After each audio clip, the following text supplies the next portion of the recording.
For those of you joining us online, there is a Q&A widget at the bottom of your screen if you would like to ask questions. And now, I would like to welcome all of you here in the room and online.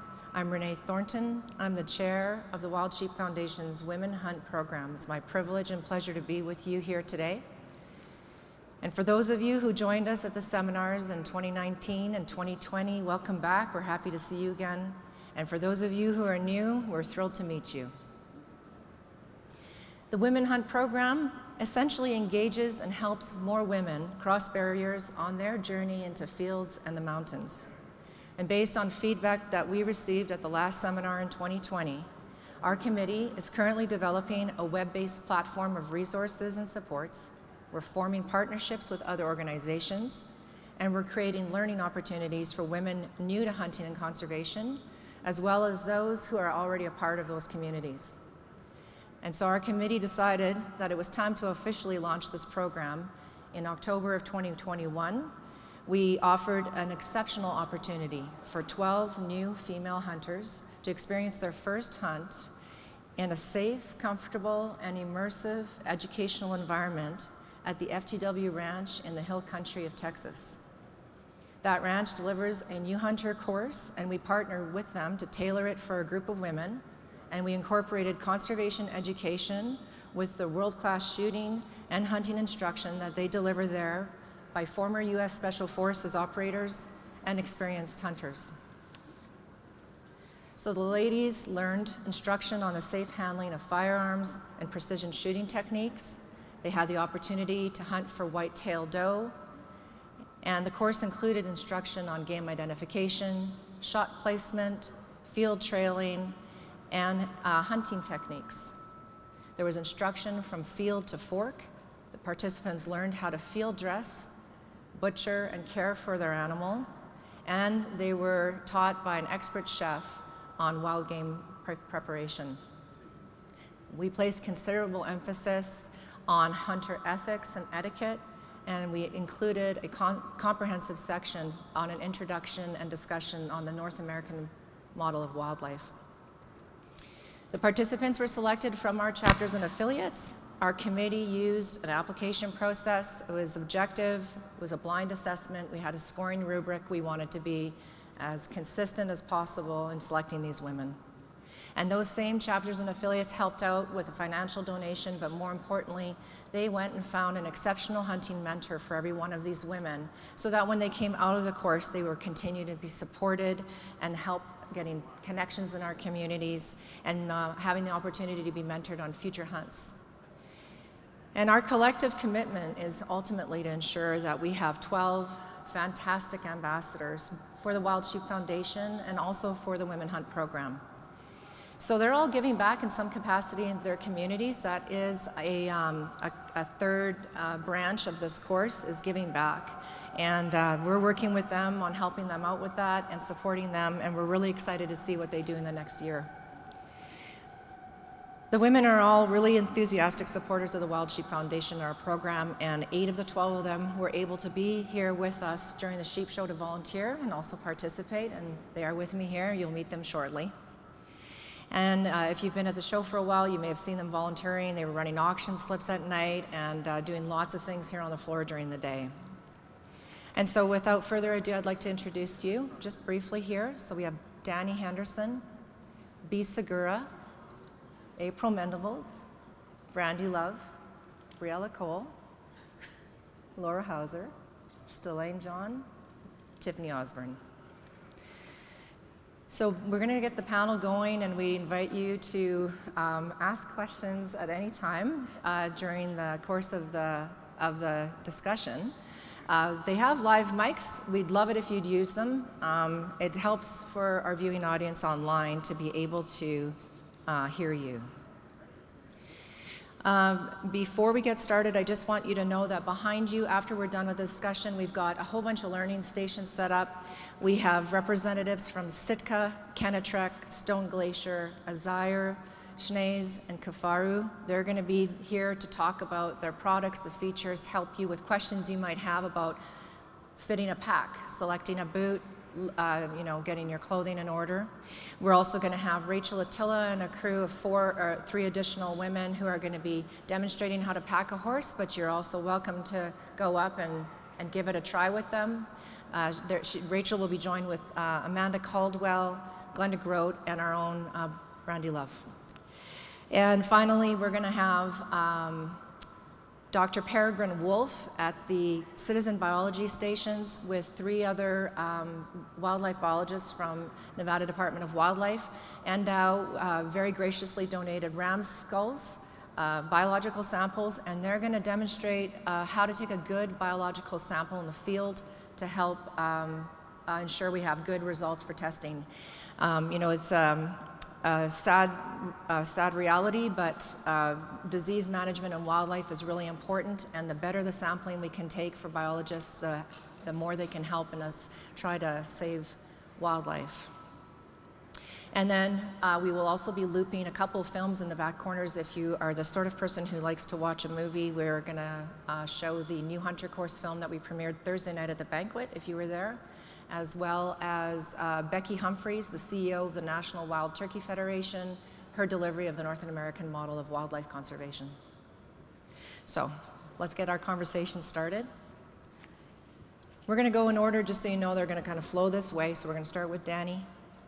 And Danny, everyone who was selected to attend this course had a different motivation for why they wanted to be there. We'd like to hear what inspired you to apply, and how was your experience. How has it helped you achieve what you wanted at the time and into the future?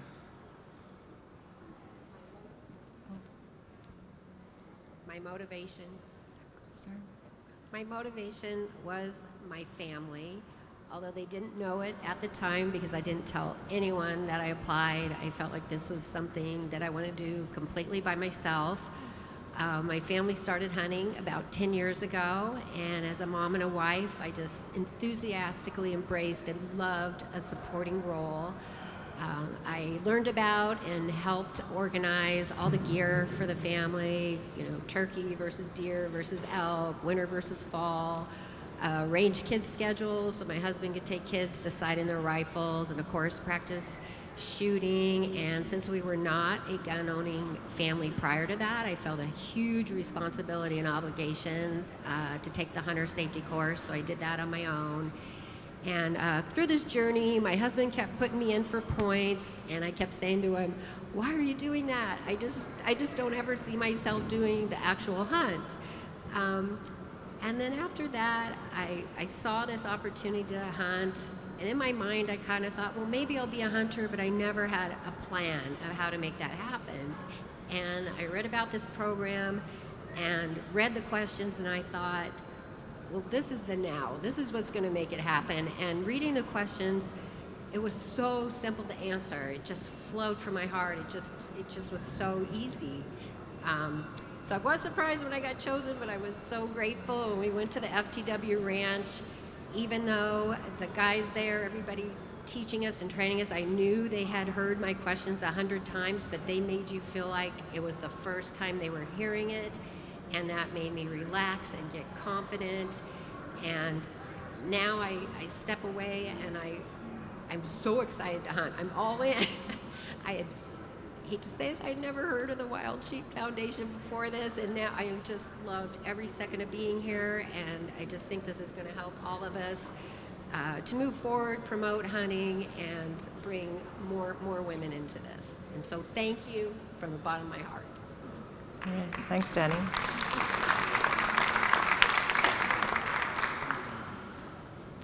So B, you've expressed several times how important it was to you to be able to provide clean organic protein for yourself and your family. And you were especially keen on the food preparation portion of the course. So could you just talk to us about what this really means to you? And I'm especially interested in knowing how your children have reacted to that. So I actually acquired some food allergies several years ago, allergic to processed foods and preservatives. So I've tried to look around, do some research on how I can bring home some clean, natural, organic food. And I got into learning more about hunting, I had the opportunity to apply for this position, and I was so excited to get this and learn the different recipes at the course. And so when I got home, I actually was able to get a white-tailed doe. Brought it home, and my kids were so excited. We sat there and we talked about different recipes. They were like tacos and lasagna, and we can make all these different meats, and so they were just so excited to just participate with me with the different recipes, and yeah, it's so interesting to just look at all the different opportunities you have to create different dishes, and they love it. So I'm excited. Awesome. And I think I remember seeing a post online after the course where you were with your kids, and it was shortly afterward, and you were talking about how your son, I think, was talking to his friends about how cool his mom was. Yes. Yeah. yeah. So after I came home from the course, my daughter was excited. She's 8. My son is 10, and so they were really excited about, oh, my mom hunts. They were like, this is totally new for me. I've never been hunting before, so all of this is completely new. So when they got to see their mom come home, as a single mom came home, and they said, my mom is hunting. Well, now you have to take me. Now you have to teach me how to do this. So I'm really excited about it. Yeah. Awesome. Thank you. All right, Briella. We had a big talk about this the other night, and we changed your question at the last minute because what you had to say was really, really great. So just please talk to us about the many different emotional reactions one can experience when harvesting an animal. And would you please tell us about your own personal emotional journey with harvesting your first animal, and how did it affect your experience? So I had the opportunity to harvest my first doe in December. Initially, when I was up in my tree stand and I saw the doe out in the field, my heart started racing and I got terrified. I was like, holy crap, I actually have this chance to pull the trigger on something for once in my life. So I got the shakes, the normal, I guess, buck fever in a sense, but with a doe. And finally just said, knock it off, just pull the trigger. So I got her, she laid down, and I had this sense of, my God, did that just happen? Like, this is the craziest experience ever. I was just insanely excited. But I walked up to her, and she was smaller than she had appeared while I was in the tree stand. And while I thought I had this decent-sized doe, I walked up on a, at most, 2-year-old. So I was kind of disappointed. I had a little bit of shame in me because I was like, she wasn't big, she wasn't huge. I felt kind of guilty about it. And then I started feeling sad because I have an almost 2-year-old. So I started thinking about this doe's mom as if she wasn't in the picture anymore. And I realized I'm putting human emotions on an animal. And that's exactly what anti-hunters do. And that's why there's a lot of anti-hunters who argue with hunters, because they're putting human emotions on animals that doesn't exist. So when I finally decide to stop feeling guilty and putting human emotions on an animal who can't feel what I feel, I started to feel grateful, and I got my pride back, and I was extremely, extremely proud of her. The shot placement was impeccable. I got a great heart shot, so instead of being disappointed in the size of the deer, I was more grateful and excited that I nailed the shot. She did not suffer one bit. So I was extremely proud and excited to show everybody I wasn't ashamed anymore. Awesome. Thank you so much for sharing that. Yeah. Okay, Brandy. Yep. You have a pretty moving story on how impactful this course was for you to hunt potentially with your dad. And I'm sure there's lots of other people who have similar feelings and experiences. You know what? Whenever you're ready to do this, you let me know. Okay. So I'm going to talk a little bit about Briella, what she had to talk about, and on the emotions when we feel often when we hunt and harvest an animal. And I'd invite, is there anybody in the crowd who has something to share about what Briella shared on part of the conversations that we can have with people who don't really understand the impact that a hunter experiences when they make that choice to harvest an animal. Anybody? Quiet today? Yes, Chelsea. Can you go to the mic, please? Thank you. I just wanted to say the biggest thing is having passion, having sympathy for what you just did. Not only are you out there, you know, just hunting for fun, you're providing food for your family, you're putting a meal on the table every night. So when you think maybe about that shame or that regret, maybe the deer wasn't big enough, maybe it wasn't old enough, maybe it was already injured, don't think about that. Think about what you're providing and the life that you're providing for your family based on that. Animals were given to us for a certain reason, and that can go back into, you know, the days of beyond, but that's why we're here, that's why they're here for us, to provide us with life. So you took their life, be grateful for that, but be grateful for what you have to go forward with. Yeah, thank you for sharing that. Yeah. Gina, you all right? Okay. Renee, I don't think I've ever shared with you my story, but I had a very similar story to yours. I went hunting with my husband, and I killed a doe, and she was, when I got to her, it was a good, clean kill, but when I got to her, she was a lactating mother. And so as a woman, it just hit me really, really hard. And you know, we harvested her, we pulled her out, we ate the meat, but it's always really stayed with me, the impact. And I think your story is really great, and that is that you were able to overcome those emotions and move forward, and the next hunt, you know, you will have dealt with that. And as women, I think in reality, we do have maybe a different approach to hunting than men probably have, because we are, just because we give birth, and we can understand a little bit more of that. So thank you for sharing your story. Thanks, Gina. Thanks. Let's go. All right.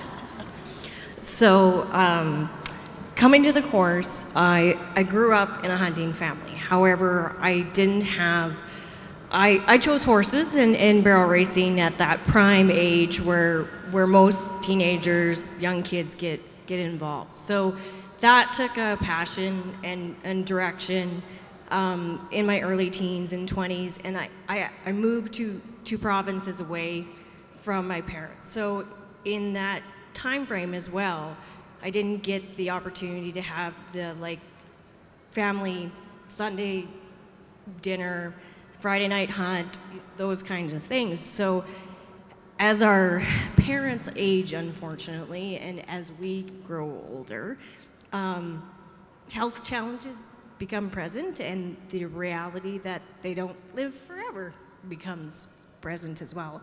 And so, unfortunately, my father suffered a stroke this spring, and it's become a very real situation and a humbling and just reality that life is short. And he's a very big influence in my life, and it's something that I've wanted to do and share that passion with him. Both parents have supported me in my journey, my career, with my horses and stuff like that, and it's something that it's a bucket list for me to make sure that we get that opportunity to do. Now I feel that I can bring that skill to the table too, and that we can go together, and it's a great opportunity. And to add to that, I made sure that opportunity is going to happen. I was a successful bidder yesterday at the ladies' lunch for a hunt in Hawaii, so we're going to go as a family, and we'll knock him out of the less than 1 club. Great. Thank you, Brandy. Thank you for sharing that. Yeah. All right, April. Right there, thank you. Oh my goodness. Okay, could you please demonstrate how you learned to determine your dominant eye? And tell us about your experience finding out that your dominant eye actually wasn't the one you thought it was, And all of a sudden you had to switch your gun action.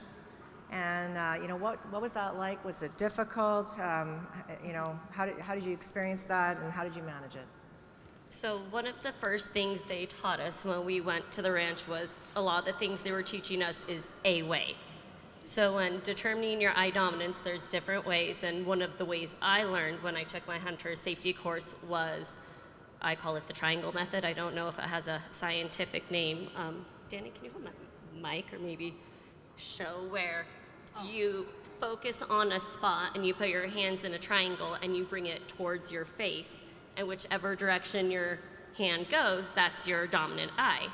And I am right-handed and was taught to shoot right-handed and always batted right-handed, and I took hunter safety to realize I'm left eye dominant. So for my first hunt that I took, I shot right-handed. I practiced right-handed, I was unsuccessful, but then the opportunity came for a women hunt, and we were out at the range, and I'm shooting, and I was always off, and I was shooting right-handed because that's how I was taught, and I was just at a moment where I was just reaching, as a teacher, we call it our frustration level, and I just had to sit back from my rifle, and I just sat back and stared at it for a minute. I was having my own battle. And I just sat there, and I'm just taking my breaths, and I'm looking, I'm like, I'm gonna do it. I'm just gonna try it on my left hand and see how it goes. And it was really weird feeling at first because I've never done anything left-handed, but I got the hang of it. And the hardest part for me was I was still on a right-handed rifle, so I had to like switch over to get my bolt, and that's when I would lose my target if I was going from one range to another.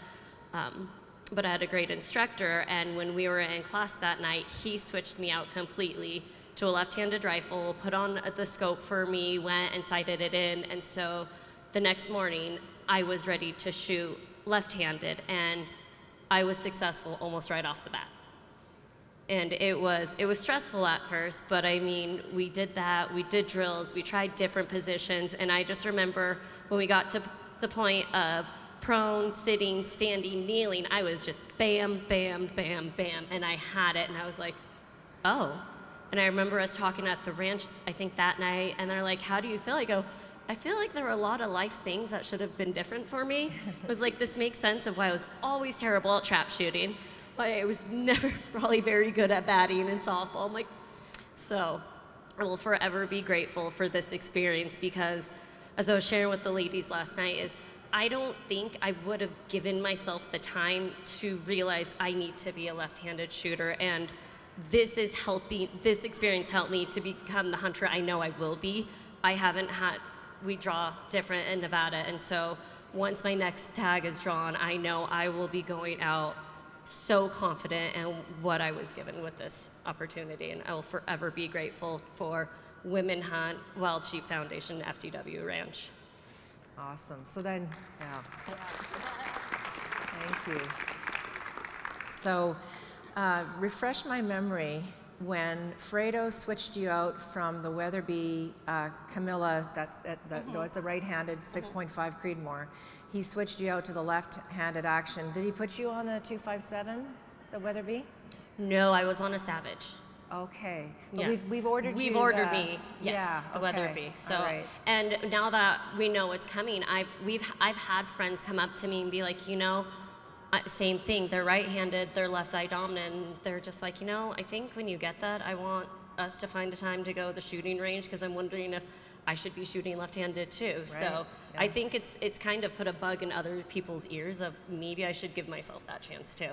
Yeah, that's a really great thing that you're hearing that. And my own story when I started out, my first hunting mentor in 2017 was a childhood friend from my hometown, and he's a right-handed shooter, and his daughter shoots left. And first thing he did with me was determine my eye dominance. Now I'm right-handed. Turned out I'm left eye dominant. And what he decided to do, and it impresses me to this day, talking to people, he didn't put me on one or the other. He said, I'd like you to try to shoot the right, and then I'd like you to try to shoot the left, And then you just figure out which one feels most comfortable. And I was convinced there was no way I'm going to want that left-handed action. I thought, are you kidding me? I'm right-handed. And I tried both, and when I got on the right, it was the most uncomfortable thing. So it is interesting to learn that there is actually a fairly large number of people who are opposite, and it's good to give it a try, even if you're used to doing it one way or the other. So thanks. Okay.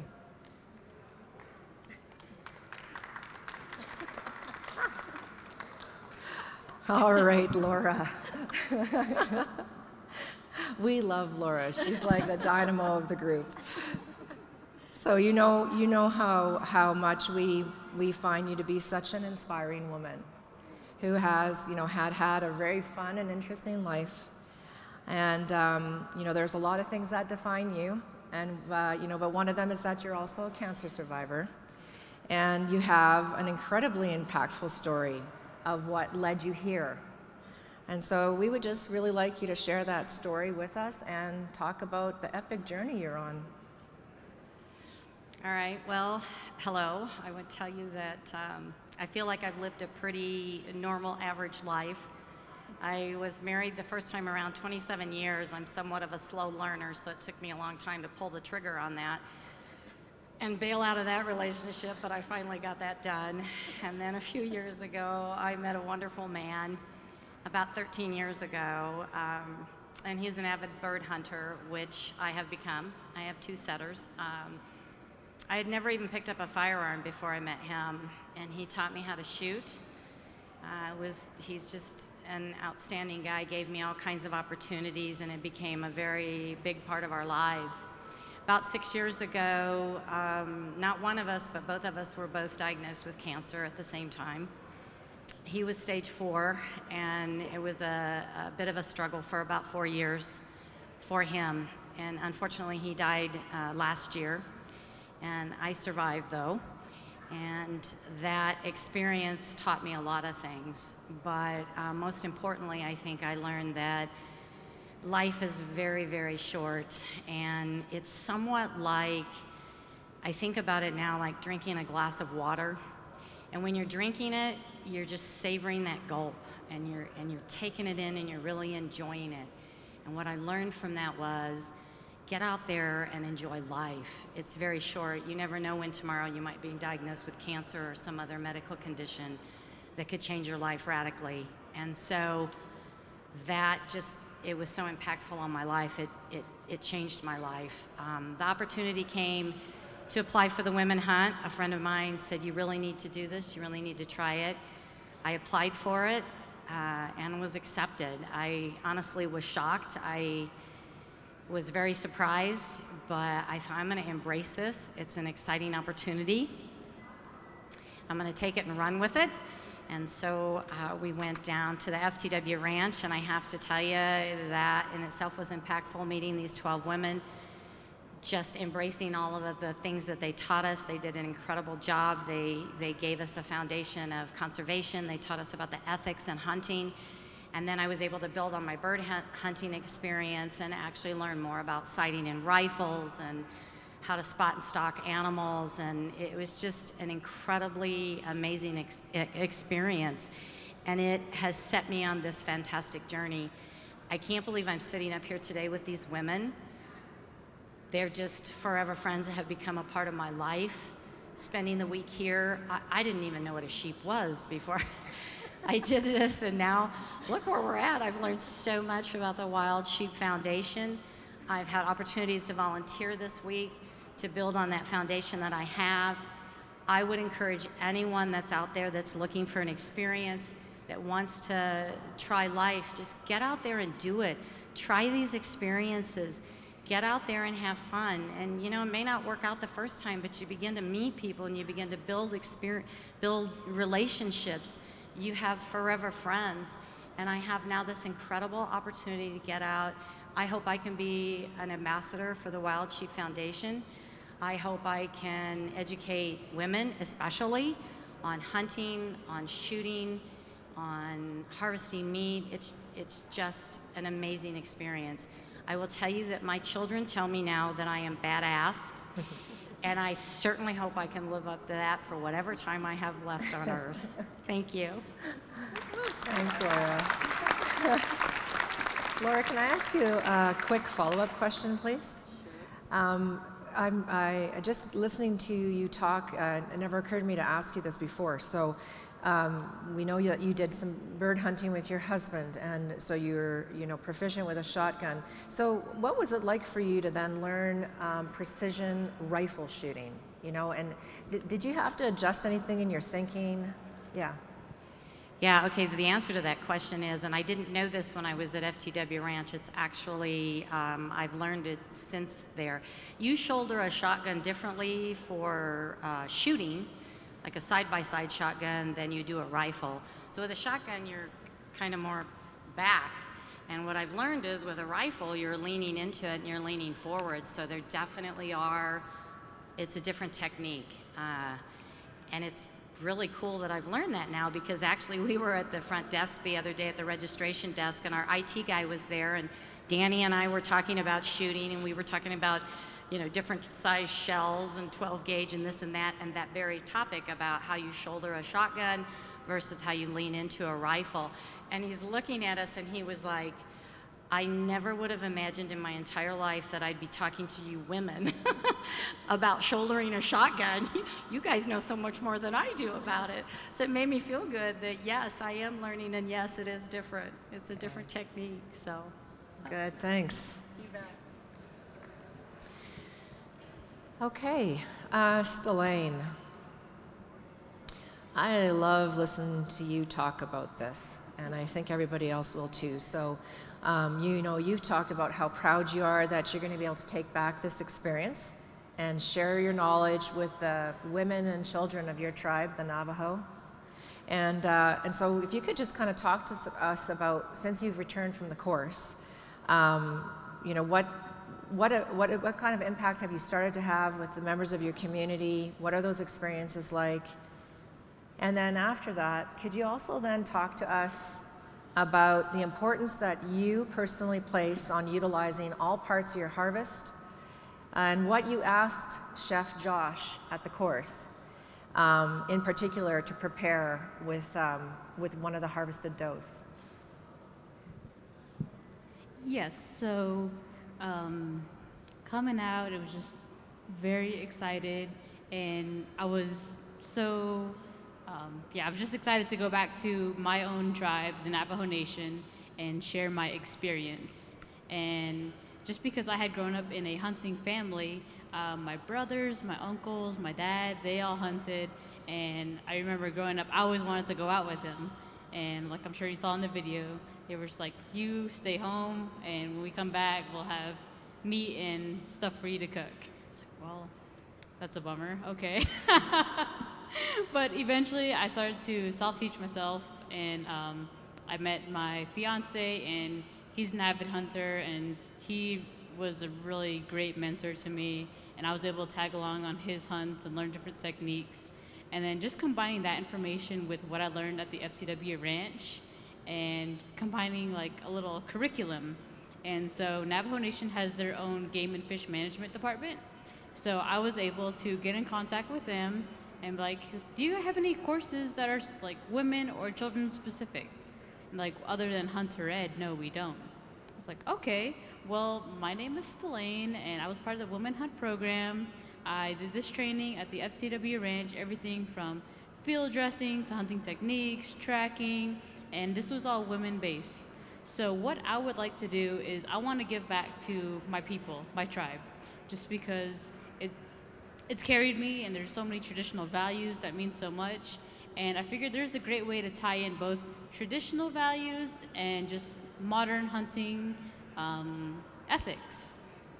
And so what I started to do is I started to meet with, of course, my dad and grandparents and different elders just within my community, and getting their hunting stories.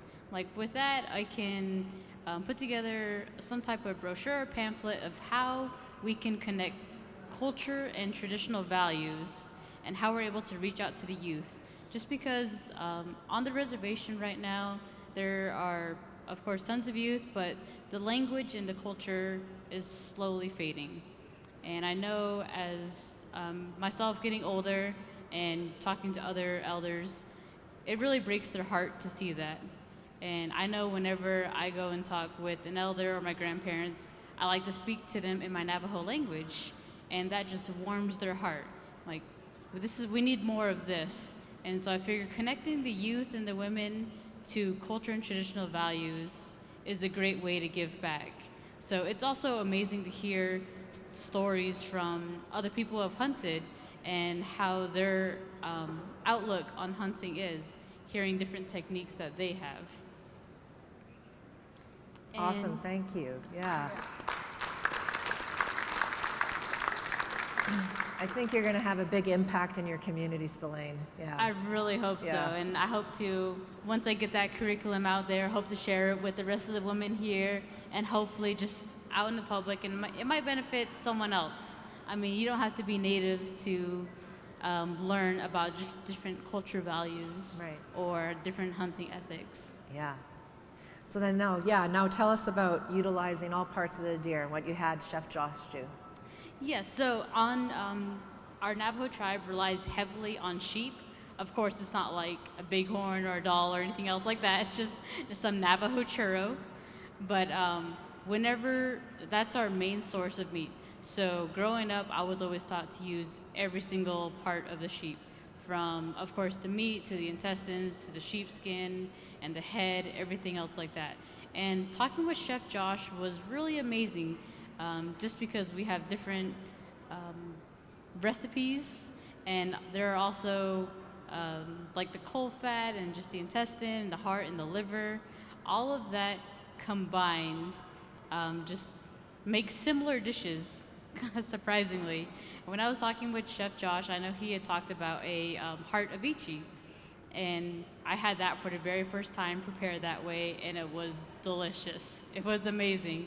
And I had mentioned to him that what we usually use the heart for is we actually use it in a blood sausage. So what we do is we get the blood and make sure it's all clear, not full of clots. And what we'll do is we'll empty the stomach lining and we'll clean that out, and we'll pour the blood in there with other parts, like using the heart is the main thing that goes in there. And then some people will put the liver in there and just with some other sides like some vegetables or some potatoes, and then you let it boil for hours. And he had actually heard of that.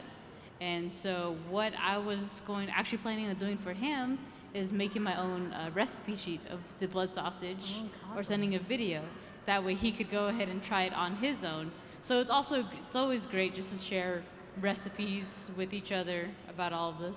Yeah, and that deer heart ceviche that Chef Josh made based on Stellane's request to do something with all parts, it was delicious. Yeah, it was really good. Yeah. So using the heart, and then actually when I got back from Texas, I had my first state tag. So I had a mule deer tag in Arizona, and I had a successful hunt.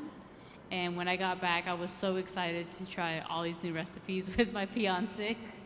And I didn't get to use the heart for that. He wanted to use that for a different dish, but still, it's great experimenting recipes with different animals. Yeah. It's like I could make this with a sheep. Like I could make a blood sausage.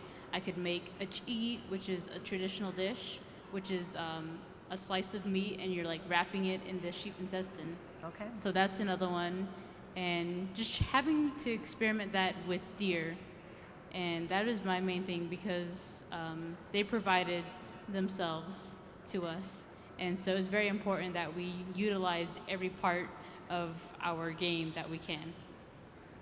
Awesome. Thank you so much for sharing all of that.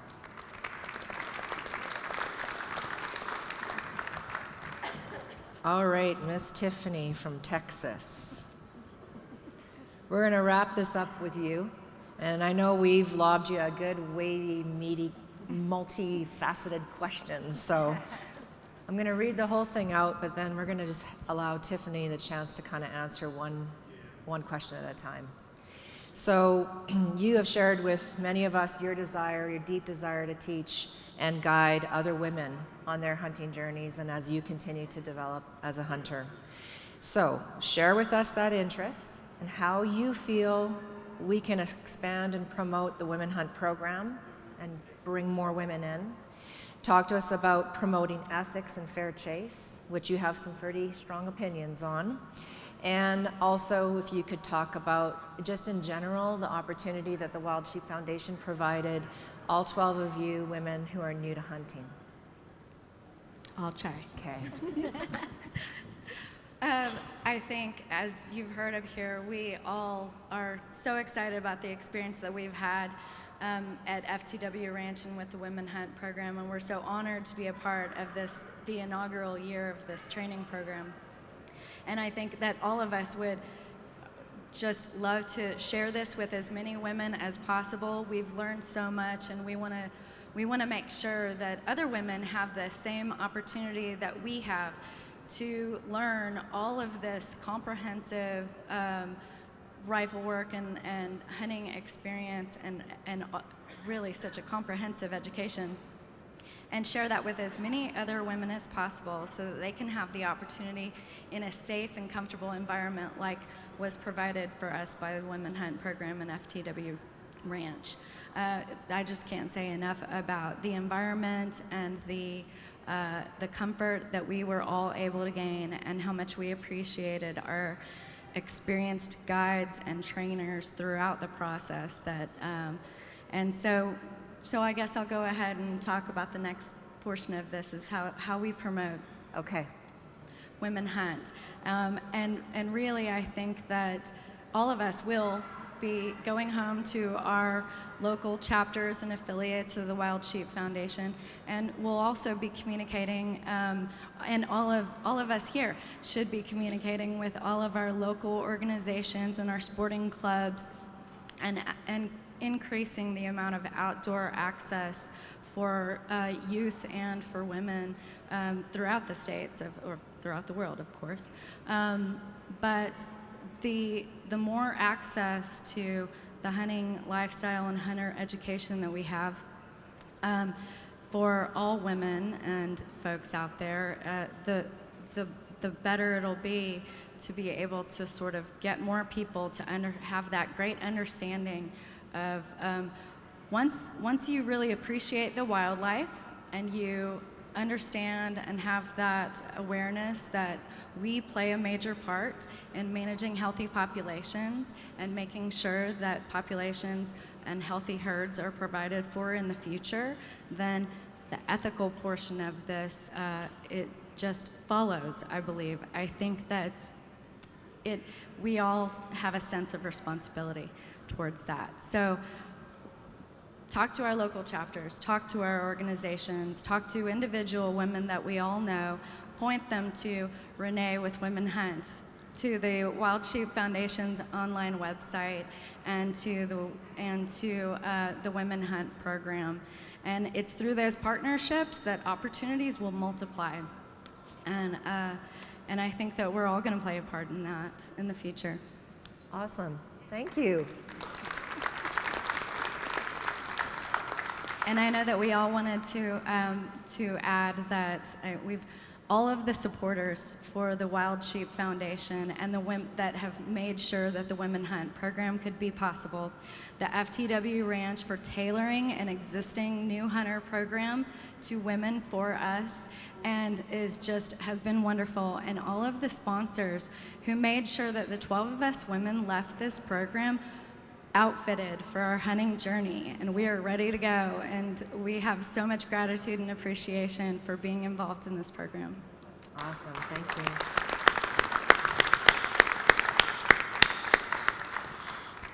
Okay, so we have just a little bit of time. Is there anybody who'd like to ask a question of any of these women, of me, or make a comment, share a story? You guys are a quiet group this year. You know, the 2020 seminar. Oh, here we go. Could you use the mic, Julie? Thanks. All right, ladies, I know you guys are all from different walks of life. Can you hear me? Why are you looking the way? I can't hear you. Now can you hear me? Okay, good.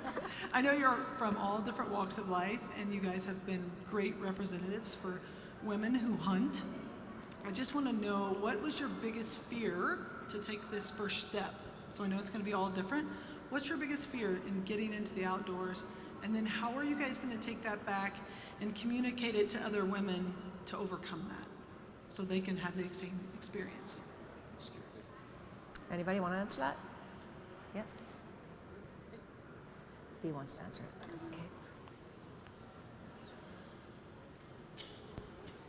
So I actually came from a non-hunting family, so this was all very new to me. And so coming into this, I did have that same kind of fear. My fear was, I mean, I wasn't really familiar with guns.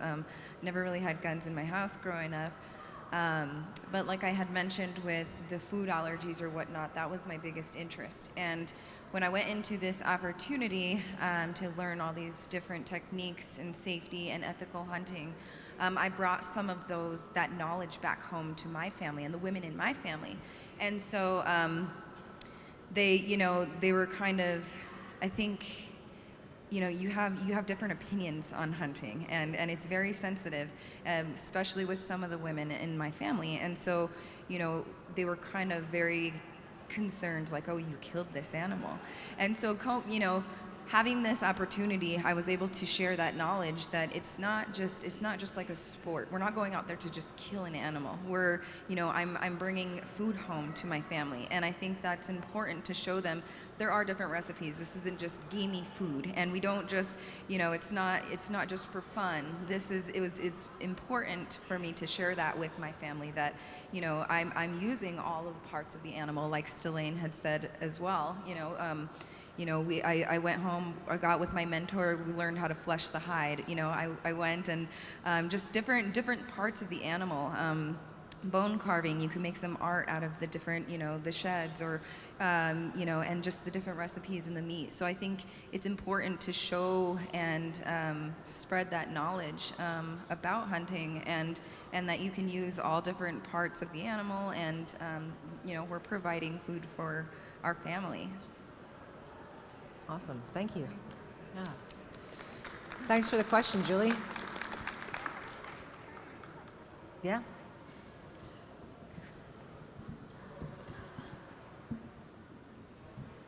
So as far as the thing that was the most intimidating about getting started, for me, it was getting comfortable and feeling confident with the firearms. That was absolutely the number one thing.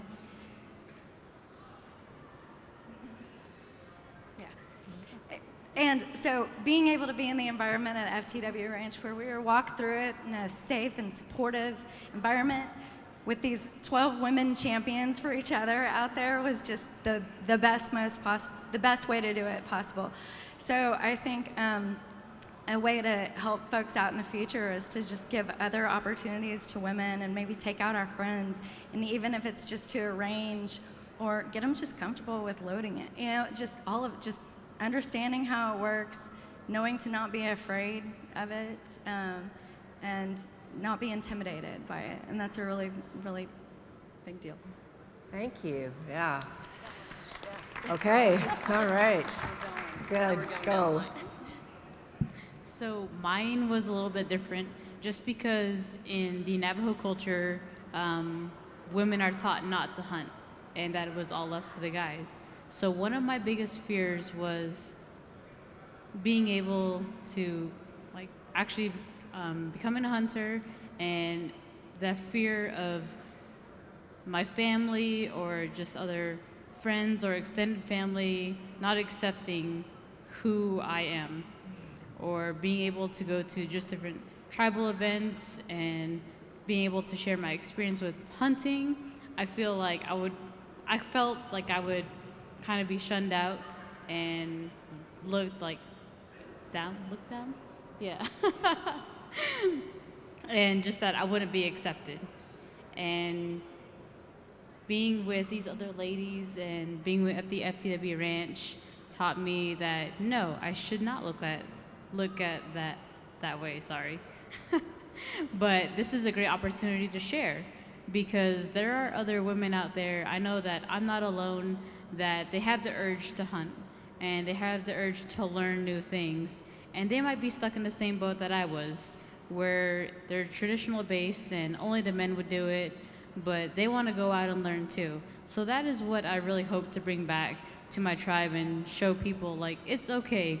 We can do this too. Women can hunt too. Awesome, thanks, Celine. And you know, Celine, you just said something that reminds me, you're talking about, you know, that there's a lot of women, I think, who have a thirst to learn to hunt and maybe just don't know really how to get going if they don't come from that background. And one of the things my committee and I were so astonished by with this process was, you know, I mentioned in Thursday night and briefly in my intro that when we developed the application process for this course, you know, we developed 7 questions. They were good questions, tough questions. I worked with Dr. Ryan Brock, the youth educator of the Wild Sheep Foundation. He helped me develop a scoring rubric because it was critically important to the committee and I that we assessed all the applications consistently. And then we also did a blind assessment. So pertinent data about these women was blacked out on the application forms. We didn't know their names, we didn't know their ages, we didn't know their demographics. And then we just assessed. And we picked the 12 that we felt were the best applicants you know, in that group. And then I you know, notified everybody who was successful in an email, and then I set up our first Zoom call that we could meet, like the 12 of them and I, for the first time. And I can still remember when their faces started popping up on the Zoom, I was like, my jaw dropped. You know, I thought, I can't believe this. We've got women ranging from their 20s to their 60s, all sorts of demographics. And what's really struck me about that, and I still think about it a lot, and I'm gonna dive into this because to me it's very impactful that 12 very, very different women were all attracted to the same opportunity. I think that speaks volumes, and it's worth really digging into. You know, not to belabor the point, but we are under a lot of pressure, and we know that. And I firmly believe that the more women we can bring into this community, the harder and harder it's going to be for our detractors to make a compelling argument against our lifestyle and our choices. It's pretty tough, right? It's pretty tough to argue with a mother, a woman who is providing for her family, et cetera, a woman who can articulate the North American model of wildlife conservation. You put all those things in a big old bag together, I invite them to try, honestly, you know. So I think we'll wrap on that if you guys are good. You know, I just so pleased to see so many of you here today. Thank you for your comments and your questions. We're, you know, very excited about this program. We're just getting started. We're going to be expanding it. There will be more learning opportunities, bigger ones. This will happen again, but we're going to have other things in different parts of the country. Maybe it won't be quite so comprehensive. Maybe we'll start piecing things out and concentrating on sections of learning so we have larger groups. You know, we're working on it, and we want input. We want to hear from you.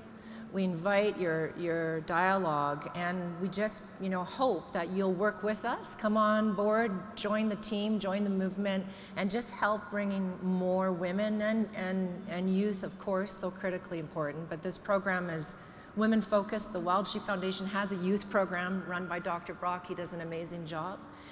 But young women are welcome to this program. It's not just for adult women, and you know, I'll leave it, the panel discussion there, but I just want to, you know, thank you so much for being here, and invite you to find us. We have presence on the Wild Sheep Foundation's website. We're going to be building that platform, as I mentioned. We're present on Facebook and Instagram. We have a YouTube channel that we're going to be launching shortly, where all the video production we're creating right now is going to be available. And you know, we can't wait for you to hear from all of you, and bring whoever along with you, and help us grow this program, and help inform us of what you want, what you're looking for, what you need. We're really excited to continue growing our partnerships with other organizations. So if you know of a great organization that you think we should be talking to, or working with, or supporting, let us know.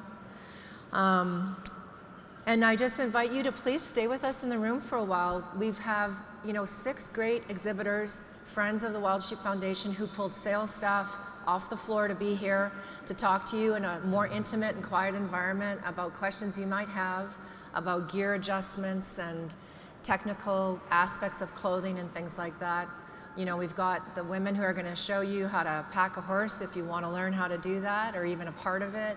And then, you know, I think the sexy part of the show right now is going to be those citizen biology stations at the back there, where they're, you know, we've got 4 wildlife biologists ready to show you how to take a good sample in the field. So thank you very much. Appreciate it.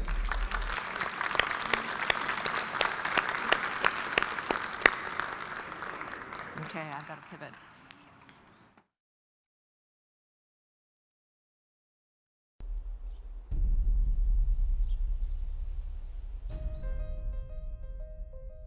I'm Renee Thornton, chair of the Wild Sheep Foundation's Women Hunt program, which helps women cross barriers on their journey into fields and the mountains.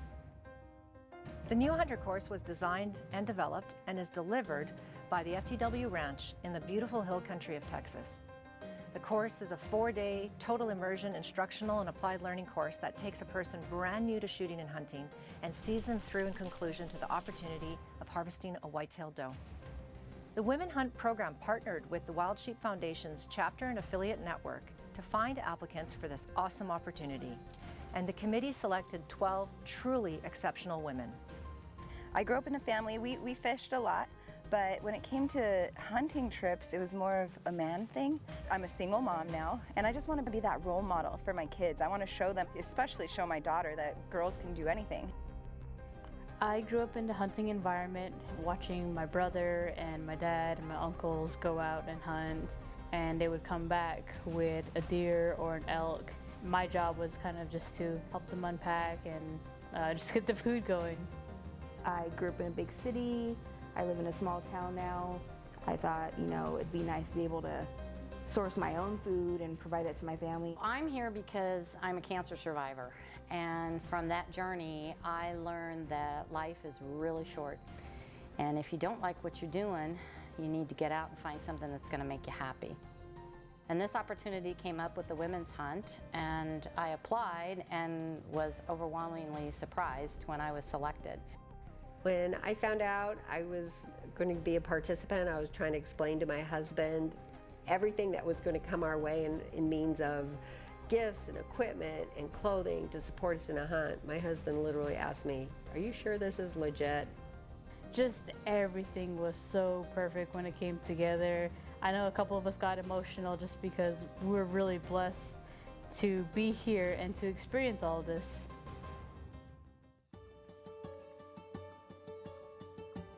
In today's climate of misunderstanding of the critical role hunters play in conservation, it's more important than ever that women can articulate this message.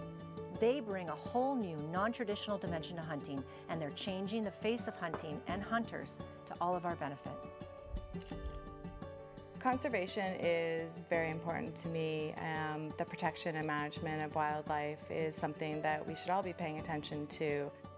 One of the most critical roles hunters play is funding wildlife conservation through their purchase of licenses, tags, and permits, which is the backbone of the wildlife conservation funding model. I'm a wildlife health biologist with the Idaho Department of Fish and Game. My job and the projects that we undertake are funded through PR funds. Those funds are provided from the federal government by taxes on guns, ammo, things hunters buy when they're going into the field and getting ready for a hunt.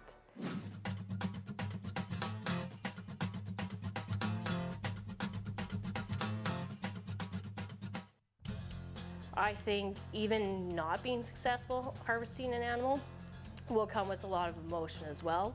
Felt it today, just sitting in that quiet, hearing what not a lot of people get to hear. It'll change a person, and I get the addiction. There's a good doe on the back side of that pile of rocks.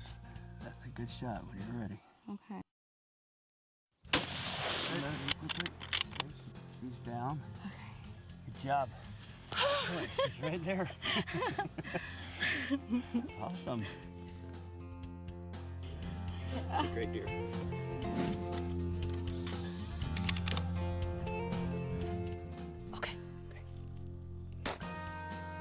Go down. Woo.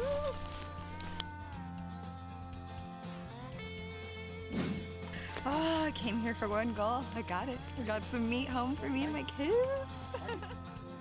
I'm thankful for her. She's gonna give food to all 12 of us that were here, and that's a wonderful gift to all of us. How do I give back to this amazing organization, the Wild Sheep Foundation, the Women Hunt Program? I want to be an advocate, and I just want to get more women involved. I want to get more women comfortable with the sport, feel like they can be out there with their family, with their significant others, whoever that is, just creating that environment that more women can do this. It's not just a man's sport. After leaving here, I plan to be in contact with the fraternity of Desert Bighorn Sheep and see how I can get involved. I can go back to my tribe, which is the Navajo tribe, and be able to teach young women about hunting. Because I know I'm not alone. I know that there are other women hunters out there, and they're kind of stuck in the same boat like I was, having that itch to learn more, but not knowing where to go, not having any resources. Everything I learned is much more valuable than just taking some meat home, and I know in the future I will be successful. It's really a big goal of mine to be able to, after this program, feel competent enough to guide other women and youth in order to get more people involved in this incredible sport. This event went beyond anything I could have expected. The program is awesome, but what made all the difference was these 12 individual women. I can't say enough about their passion, their enthusiasm, and their zest to learn. We're excited to continue to work with them throughout the next year and can't wait to see the impact they will have on so many around them.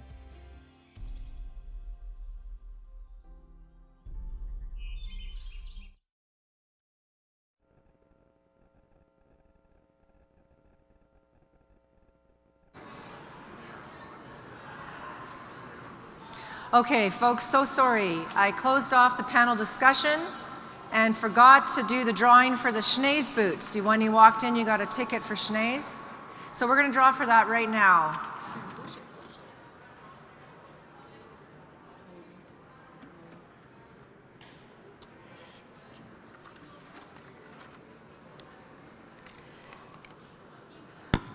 Okay. Anne Justice Allen, I believe. Anne? 623 phone number. Anybody? 10 more seconds. Anne, nope. Anne Allen. Are you still in the room, Anne? Nope. Okay, we'll try again. Oh. Amy Miller. Hey. All right. Congratulations, Amy. Just like to thank Schnee's very much for donating a pair of women's boots here today. Thank you so much.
Hey everybody, this is Renee Thornton. For those of you online, we're just doing a quick transition here to the learning part of this seminar. So I'm just making my way through the learning area. I'm going to hit the citizen biology station, and we're going to have a conversation with Dr. Peregrine Wolf about taking good samples in the field.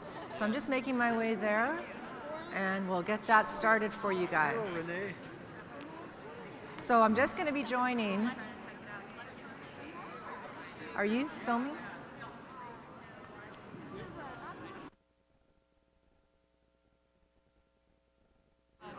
All right. So everybody, we're here. Hi there. I'm good. How are you? Awesome. Do you have any questions? Yeah, I'm gonna get Christine to move over here. Huh?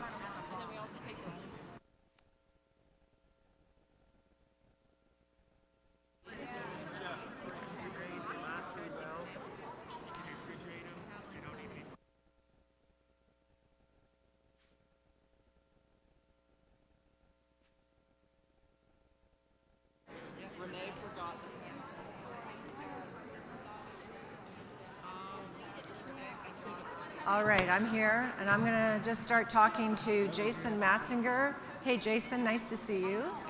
I'm good. We've got people online watching. I think we have a camera on us. Okay. Yeah. Got a mic here.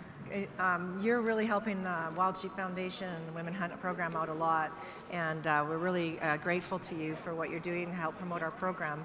And just wondering if you have anything you might want to talk to us about with respect to today's seminar. Any thoughts on that? Well, I just think, you know, I was born and raised in a hunting family, so it's always interesting to hear a fresh perspective on hunting, or how they got introduced, or what really stuck with them. You know, everybody can go on the same hunt and everybody will walk away with something different, and so that's the beauty of hunting. And just hearing their stories and what you're doing, I think is a really good thing. And just the chatter in the room is, you know, people are really excited about this, and Awesome. So you're doing good work here. Well, thank you. Thank you for Yeah, your you support. bet. Absolutely. Thanks. Where'd you leave the handheld?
You're going to hold the mic. Can you? No, you're going to do the. Okay. He's going to do. Okay. All right, everybody. Yeah, and if you check those ones out, those ones are actually cut. So we do a sinus cut, which is like right here. And then that one is kind of how we can see a little bit more of what's going on. So from here you can't really see as much, but when you do cut through, Can I go all hands down through this? if there's any kind of gross tumors One second. or Can you a lot hold of the microphone? discharge, nasal discharge. If I hold this for Lance, because he's going to need the head help. You want us to take our masks off? You want me to take my mask off? You're welcome to if you want to. You don't have to. You'll be easier to hear without it, but yeah. They actually butt heads, especially during All right, everybody online. Sorry for the little delay there, but we're here live now in the Learning Center, and I'm super happy to be here with Dr. Peregrine Wolf and Lance. Thank you, Lance Barty, and they're gonna talk to us about taking a good biological sample in the field and other things that we need to take into consideration. So we're here with a ram skull that's already had the horns removed and has also been skinned for the mount. But what we're going to demonstrate today is being able to take a nasal swab. And the reason we do that, and I think everybody who's watching this is familiar with this process, is we're getting cells off the inside of the nose to test for in our situation, mainly for a couple of types of bacteria that have been associated with devastating pneumonia outbreaks in bighorn sheep. We do this in many of the agencies and jurisdictions. We'll do this with hunter heads that are delivered. And this is something that the hunter makes a choice to let the taxidermist know to donate the head to the agency so that we can do this. So this is really critical and helps. In other jurisdictions, we may go ahead and actually send kits out to the hunters and ask them to please collect these nasal swabs in the field and then return them to the department for testing. So we're just going to demonstrate this method that we do inside, but if you can imagine that you still have your head with the hair and the nose on it, and you'll see what we're going to do. And this is amazingly like a COVID test. So Lance is going to talk about, we have the swab. Do you want to flip it over? And this is the type of thing that you would get in a kit. And it's nice because it's a dry swab. You just take it out of the package. You do your nasal swab. You put it back in here, and it's very stable. You just have to keep it cold and get it to us within a reasonable amount of time, or you can go ahead and freeze it and then deliver it to us later. But this is something that's very useful. It's pretty cheap and easy for hunters to do in the field. So we'll go ahead and demonstrate what we usually do. Okay, so here's your swab. Again, this is most often what you're going to find in your hunter kits. You want to check the expiration, make sure the seal is still good. We're going to open it up, take the swab out. And these are sterile tubes, so again, you can check the expiration date and make sure the integrity is intact. I'm going to twist to open it, and before I take the swab out, I always want to focus on what I'm about to do to make sure I don't drag or bump the swab on, myself, the ground. A lot of times you'll see dirt and mud around the nose of the sheep. So I know what I'm going to do. Focus, and here we go. Insert the swab all the way up, rotating it out, up into the second nostril, out, and then right back in. And you're done. Yep. And luckily the sheep's eyes are not here because they would be watering from having that stuck up his nose. Okay. So that's what we do. The other thing that we're checking for is once the horns are removed, you can see the sinuses right here, and there is some emerging across many jurisdictions in the U.S. and Canada where they're finding these tumors in the sinuses. And we're still working, the researchers are still trying to determine what exactly the viral origin is.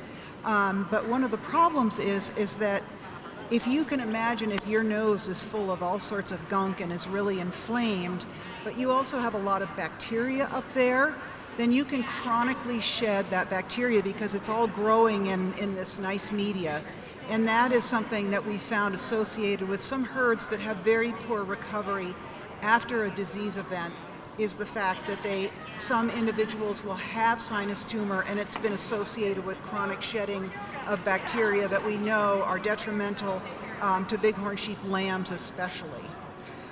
This is some of the stuff that is commonly done with bighorn sheep, but we also have a diagram at the end there that tells you, depending on what we're looking at with these sheep, we may be asking you for hair samples for genetics, poop for parasites or genetic sampling, or looking at dietary feed that they get.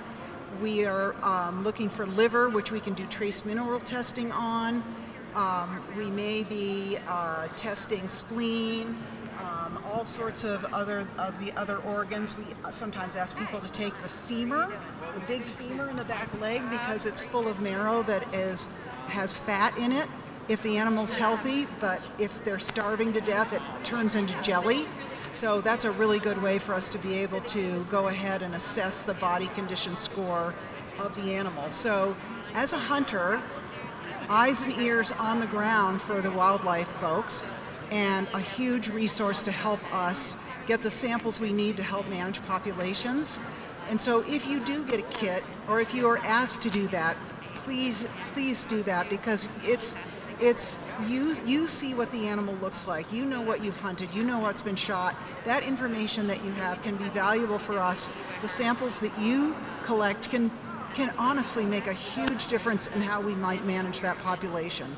So it is, I mean, in Nevada, we discovered the start of an outbreak in bighorn sheep very early because there was a gentleman who was scouting sheep in July and heard sneezing.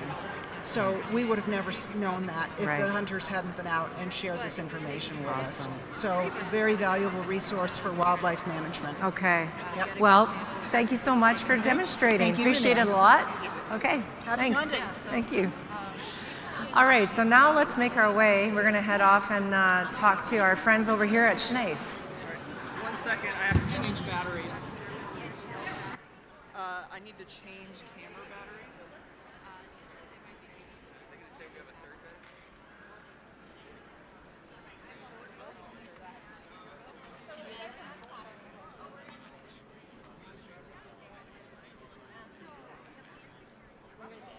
Thank you.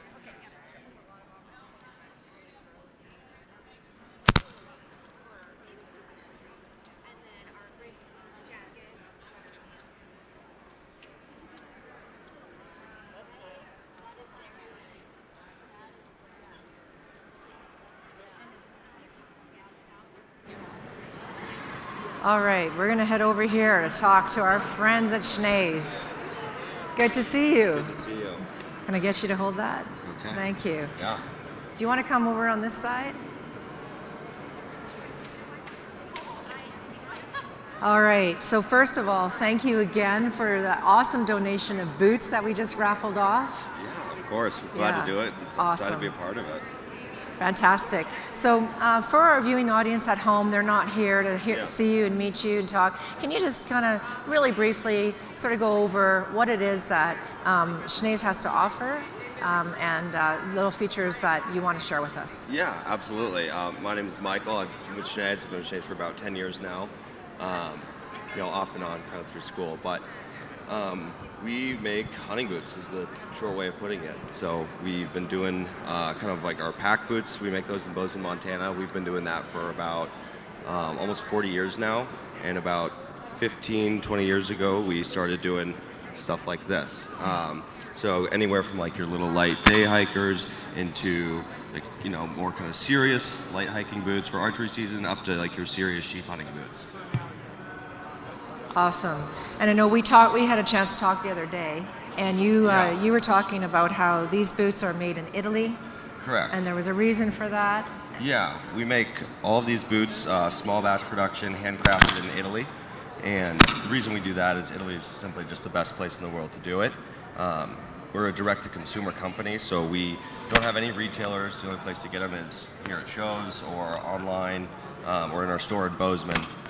And the reason we do that is because we can now put a lot more time, attention, and money into the components that build our boots. Right.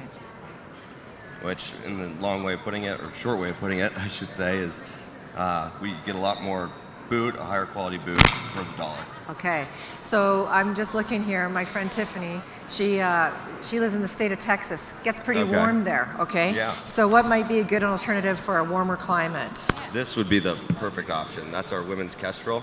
Is that uninsulated? It is uninsulated. It's a very lightweight boot. It's very flexible. It moves naturally with your foot.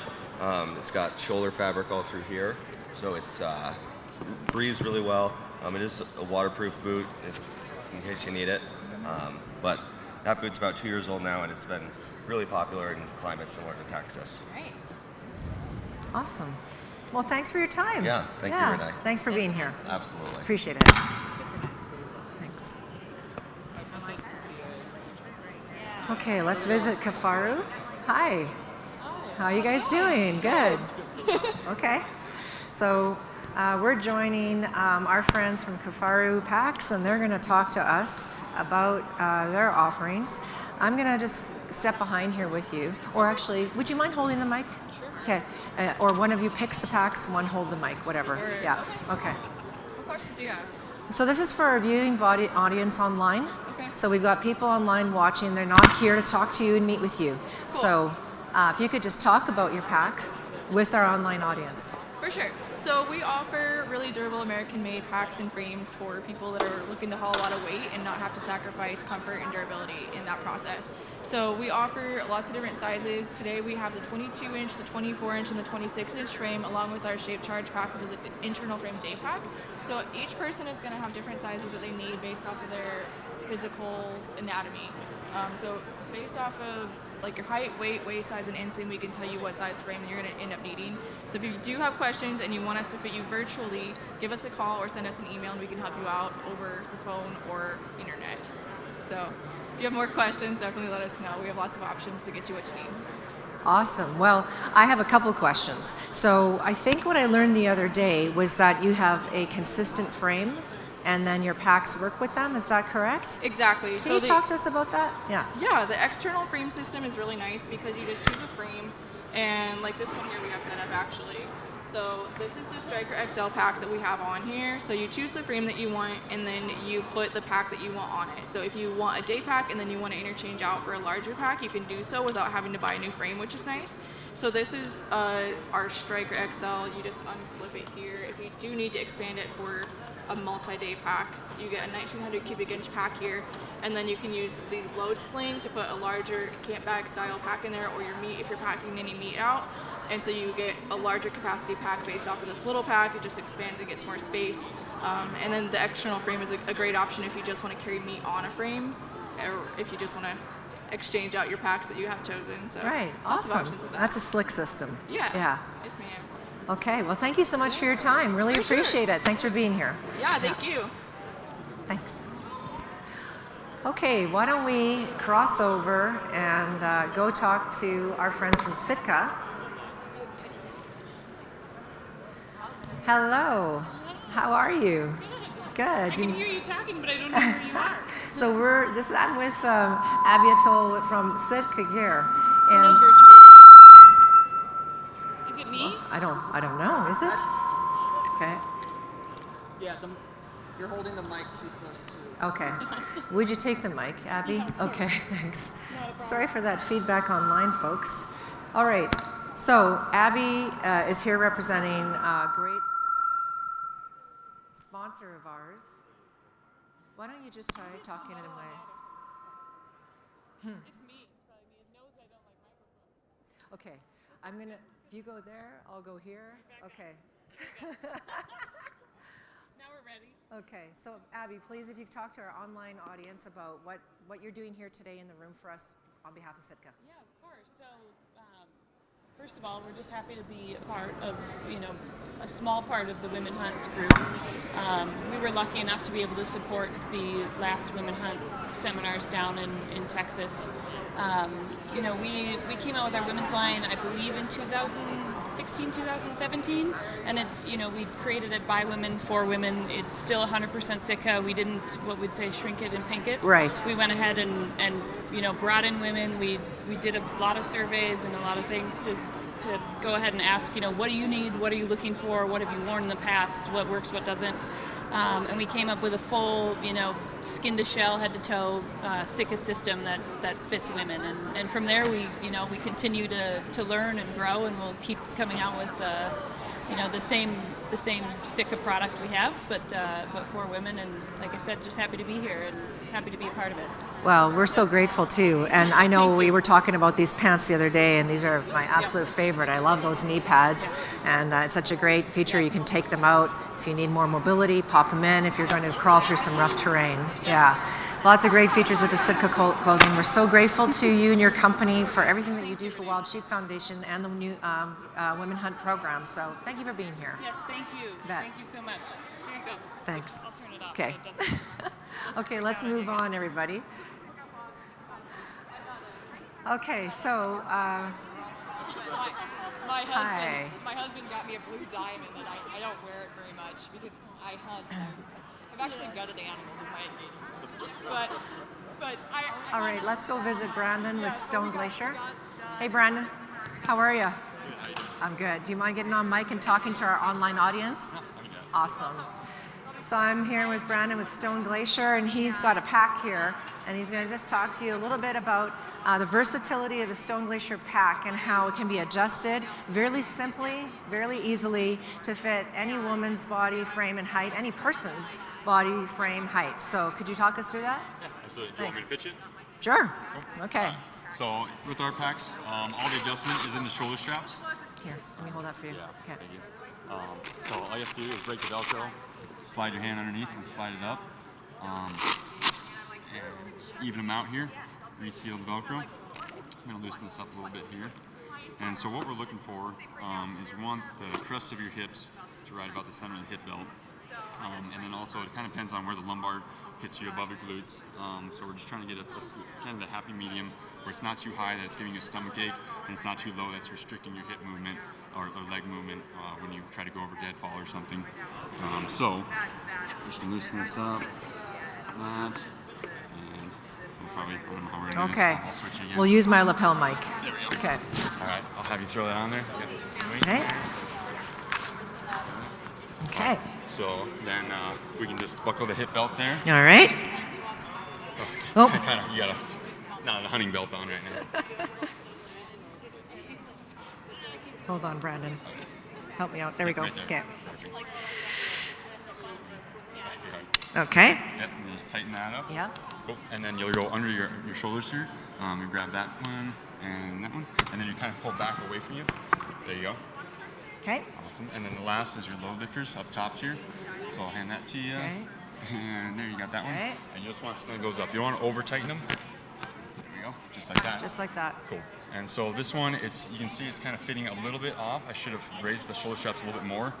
This transition on the webbing, okay, is a little bit high. It's on the top of your shoulders right now.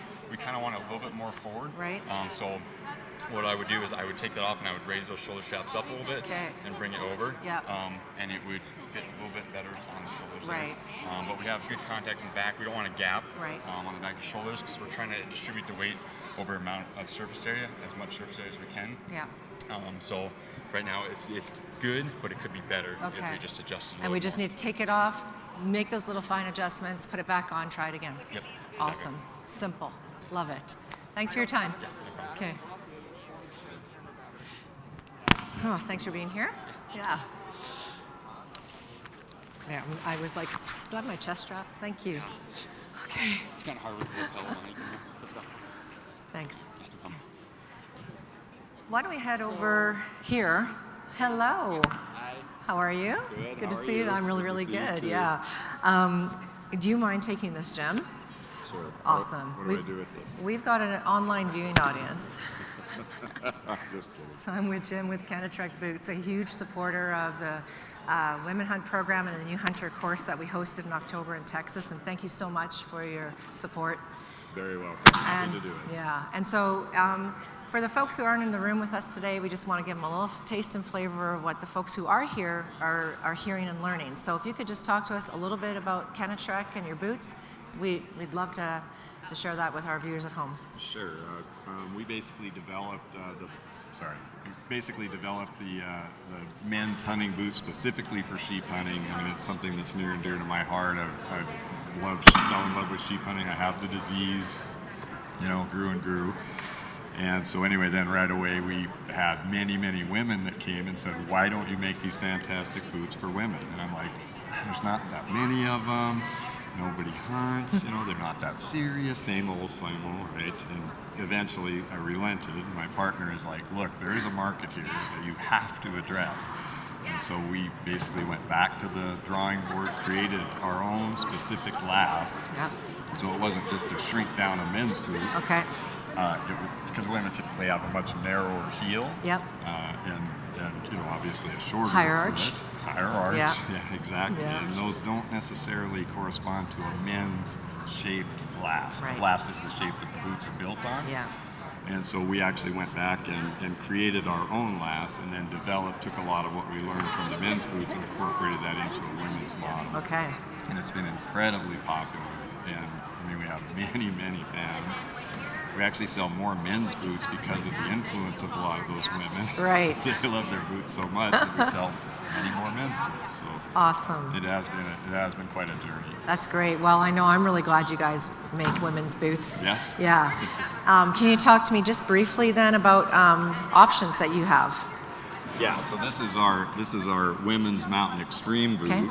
And so we basically have this in a non-insulated version for warmer weather, and then the 400-gram insulated version, and then also because a lot of times women have colder feet, right? Just inherently, this part of the we do, yeah, right. Anyway, so we also came out with a 1,000-gram model, okay. And so that's truly a sub-zero boot, right? And that has been very, very popular as well. Right, really good for those late season sheep hunts. Absolutely. Yeah. Or just really cold feet. Right, You know, if right. you're inactive, right. Awesome. And then you have a couple more other types? We do. Yeah? We have several. I mean, like the company has grown over the years from, I think we started with 6 different models, and now we're up to like 30 models. I mean, we have safety toes and wildland firefighting boots, and I mean, we've just grown and grown and grown. Orthopedic line, you know, for people who need additional ankle support. Yeah. I mean, the company just continues to grow. Awesome. Well, congratulations. Thank you. And thank you again for your support. Yeah, we're much happy appreciated. to help. Thank you. Have a good rest of the show. Thank you. Okay, let's head over and visit with Carrie Goss of AZYRE Gear.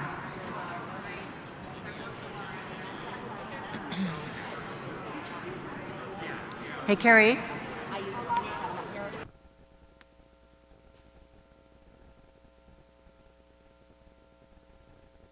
Sorry. No worries. Hi. So everybody online, I'm here with Carrie Goss, founder of AZYRE Gear. She's going to talk to you about her system of clothing for women, the vision she used in creating her company and her line and brand, and what she has available for you. Welcome, Carrie. Thank you for being here. Thank you, Renee. I love sheep hunting, #1, so I just got to get that out of the way. And I built it based on sheep hunting because women need the fit, the function, the durability, the quality, the warmth, and why not have a style-savvy look? So I decided I'm going to do something about it after I prayed and God gave me the strength and created my own pattern. And then I did the layering system from base layers to grid fleece to down insulated to waterproof insulation. Also on the bottoms, my base layers, to my mid-weight hiking pants, which have deep pockets, built-in snap gaiters, and then my insulated waterproof pants that also have built-in gaiters at the bottom so that nothing goes up when you're walking, like meaning debris, snow. It holds around your boot and keeps you really warm at the same time. And then obviously I had to have the #1 thing too for your head to keep warm, which is extra nylon wool and cashmere lined, so it doesn't itch your head when you're hiking and getting, you know, sweaty or whatever. It's still soft to the touch. I thought, well, why not have a palm so that you can look stylish too, Yeah. with or without. So I do both. So I would love to see people come to my website at www.azyre, A-Z-Y-R-E-G-E-A-R, azyregear.com. Awesome. Well, thank you so much. So happy to have you, and thank you for your support. Thank you, Renee. Thanks. Enjoy the rest of your show. Thank you. Okay. All right, so now we're going to switch over to our horse packing with Rachel Ahtila, Amanda Caldwell, Grenda Grote, and Brandy Love. What do you want? Usually you got a guy in the back and he's standing here on the horse. Okay, we should be fine. We might have to go to that camera, but he's got it. Okay. So we're just watching right now here. Rachel Ahtila is demonstrating how to pack a horse with Amanda Caldwell and a couple of our friends. And then on the other horse, we have outfitter Glenda Grote, along with Brandy Love from Alberta, who is part of the new hunter course. So I like to stand here, I'll walk up this horse, and I'll lift him up. If he goes through, I can get myself out of the way. So they're definitely doing stuff that I don't know how to do. You want to have a cradle between your sawbuck, right? Right in the middle. So you Either stick the mic in her face or we'll give Okay. her the wall. Hey, Rachel, can you, do you want a lav on or do you want to use this? live might work better. Okay. So we're just going to mic up Rachel right now while Amanda is still working here on the horse and Glenda and Brandy on the other one. And Rachel's going to talk to you in a second about packing a horse. Yes, we are going to lock her up. Give me a second. Where am I looking? Which camera? Right there. Okay. Yeah. Can you run that like up your jacket since we have some?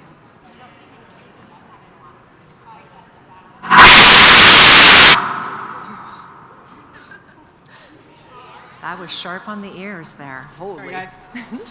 Not my forte. I'll just pull that in. I can get that. You're not that tight. Awesome. Good? Well, it's a tight clip. Oh, there we go. It's three. Okay, This over so here. we're almost ready here to get 1 going. second. All right. Okay. So we're packing horses here. Right on. We've got 2 different teams started at various different roles. Right here we've got Amanda helping Jessica Byers and Brianna Carey. We've gone through kind of the pack setup of why we sit the saddle on the horse, what we run it through, making sure that he's not sored, where you want the pack saddle actually sitting. Yep. Right now they're actually going through and they're getting ready to get the Manny on.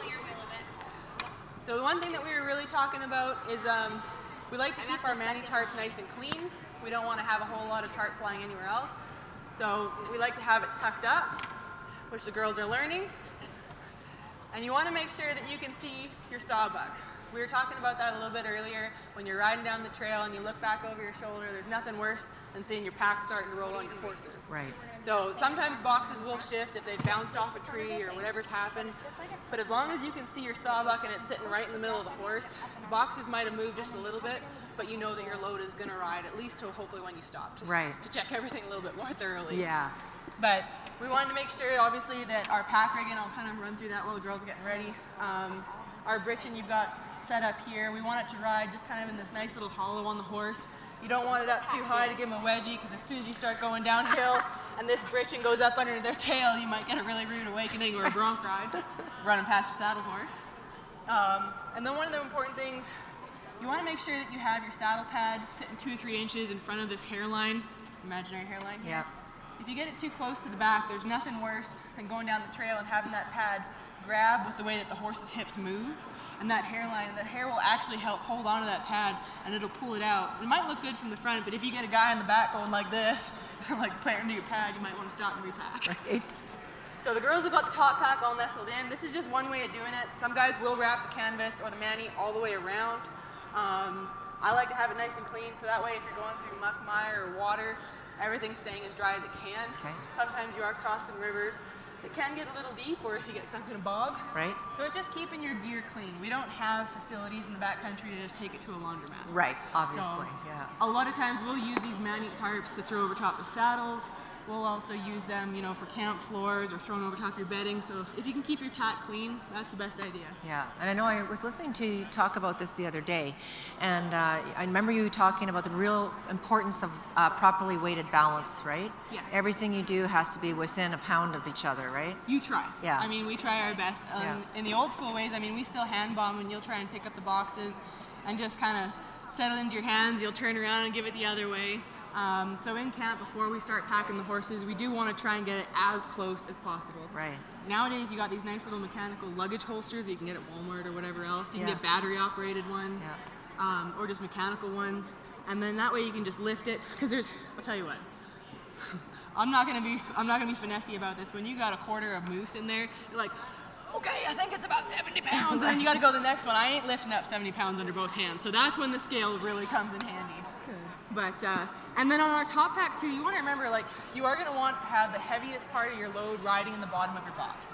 So when you get to the mechanics of packing your boxes, Harold Grindy actually used to get us a bunch of cardboard, and so all of our grub stakes would be in the bottom. We put cardboard in between, and then we start layering up. That way, when your horse is riding, you don't have your heavy shifting to your bottom. Got it. Crushing your eggs, you know, Right. whatever else. You always want to keep your cook happy. Of And course. You always want your grocery horse to get there intact. You don't want to wreck with the grocery horse. No. Right. That's in everyone's bad books. So your top pack, that's going to be, you know, like your bed rolls, your lighter gear. Usually my bedroll will be up there, and I'll throw my clothes in it, and I'll have it all rolled up in a mani. On the other horse there, we actually have a panga wrapped underneath that mani. Okay. It's one of the best products I think Yeti makes. Can we go over there? We can go over there and have a look. So underneath this mani load, the girls have actually got a panga. It's actually the 100 model. It's a rubberized duffel bag. Okay. It's airtight, it's submersible.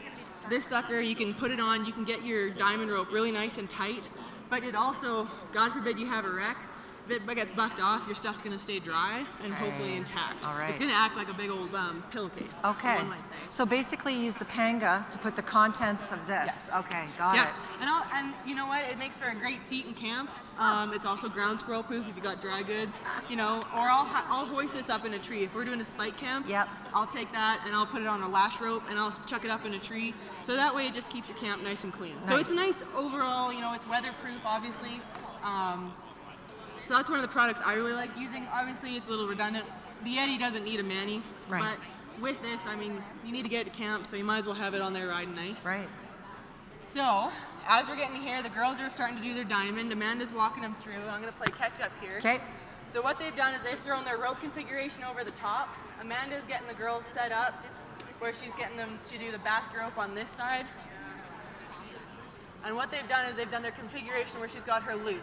So what Amanda's doing right now, after they've pulled the slack, is they're running it around. Amanda, and then Jess is going to take this part of her loop here, find the part that feeds, and then that's going to your tail. So you watch where your tail's coming out here. Okay. So that's the wrong rope. Oh. So you're going to want to pull this one here. Okay. But what I'm going to get you to do, think of tension. We're going to come over onto this side. No, leave this here. Yeah. So bring this one here. Now, as you're pulling the slack out, you don't want to yard on this and then all of a sudden shift your load. So it's a good practice to kind of get in, shoulder into your box. And yes, and so she's pulling it tight, she's chasing her slack. And what we're going to do is we're going to chase our slack over here because that's pulling the cross tension. Okay. So give it a good yard, you bet. Give it a good pull. There you go. Now what you're going to do is you're going to take that rope that you just had. It's going to come over to the front. And you see where you've got the front part of your diamond. I'll give you a leg up in a sec.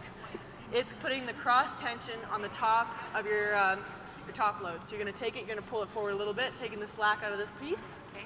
All right, I'm going to let you do that. Perfect. Now what you're going to do, you got a big loop here. So if this was a real horse, you always want to be careful that you're not stepping in your loop in case that horse decides to take off, and next thing you know, you're going for a whoop. So you're going to chase your slack all the way down, pull it tight, follow your slack. This hand's going to come up and over. And then your offside man, she's going to take this rope here and very firmly keep pulling it through. And so she's helping build that cross tension on the top of your pack. And on two, just give it a nice snug firm. There you go. So right here, you guys have a perfect diamond. The diamond is made from the configuration of your two boxes. And the way that, so you pinch this off. I do? Yep. You're going to pinch that off here. And you're going to take this rope, I'll just show you here, You're gonna pull it through right here, and you're just gonna lock it. So you're just doing a simple knot. Okay. You wanna try? Yes. All right. So you run it underneath? Yep. Leave yourself a little bit of working room here. Okay, there you go. Yep.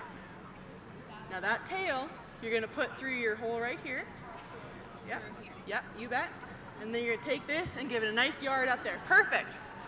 So that, she secured her diamond. So now what we're gonna do is we're gonna take a locking half hitch, where we've just taken the tail, spun it around, put it on top, and you get it nice and firm. So I'll let you go ahead with that.